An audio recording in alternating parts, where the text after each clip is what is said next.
السلام علیکم ورحمۃ اللہ وبرکاتہ۔ میں محمد اکمل رضا قادری آپ سب کو قرآن مقدس سکھانے کے لیے آیا ہوں۔ بہتر انداز میں، بہتر طریقے سے، تجوید کے ساتھ قرآن کیسے پڑھا جائے، اس پر بحث کریں گے انشاءاللہ تعالی۔ آپ جب اس پر آ گئے ہیں تو کوشش کریں کہ سیکھنے کی، تاکہ قرآن مقدس کو سیکھ کر آپ رب تبارک و تعالیٰ کی خوشنودی حاصل کریں۔ علم ایک ایسا روشنی ہے کہ جہاں پر بھی اس کی روشنی پہنچتی ہے وہاں پر اجالا ہو جاتا ہے، وہاں پر لوگ ایک دوسرے کی قدر کرنے لگتے ہیں۔ اور قرآن مقدس وہ روشنی ہے، قرآن مقدس وہ کتاب ہے جسے ہر مسلمان کو سیکھنا ضروری ہے۔ اس لیے میں آپ سب کو مدعو کرتا ہوں کہ آپ ہمارے چینل پر آئیں اور قرآن مقدس کو بہتر طریقے سے، بہتر انداز میں سیکھیں۔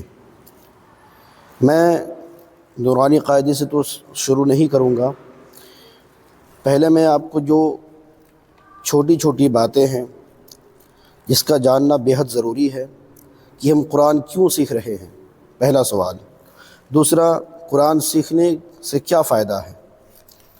تیسرا سوال، قرآن سیکھ کر ہم کریں گے کیا، اس کی غرض و غایت کیا ہے، اس کا فائدہ کیا ہے۔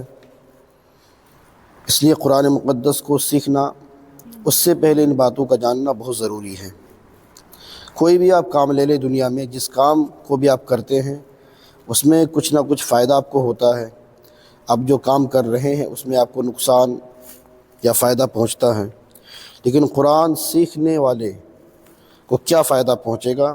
دنیا و آخرت میں دونوں جگہ وہ کامیابی و کامرانی حاصل کرے گا۔ کسی بھی علم یا فن کو شروع کرنے سے پہلے ان باتوں کا جاننا ضروری ہے۔ علم کا نام، اس کی تعریف، موضوع، غرض و غایت، حکم اور فائدہ، تاکہ اس علم کو حاصل کرنے والے طلباء کو رغبت حاصل ہو اور اس علم کا حاصل کرنا آسان ہو جائے۔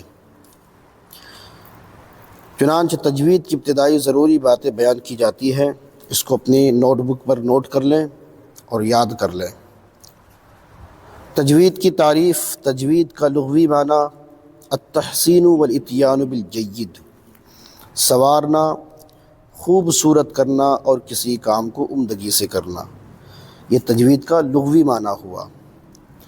اب تجوید کا اصطلاحی معنی سن لیں۔ ہوا علم یبحث فیہ عن مخارج الحروف وصفاتها وعن طرق تصحیح الحروف وتحسینها۔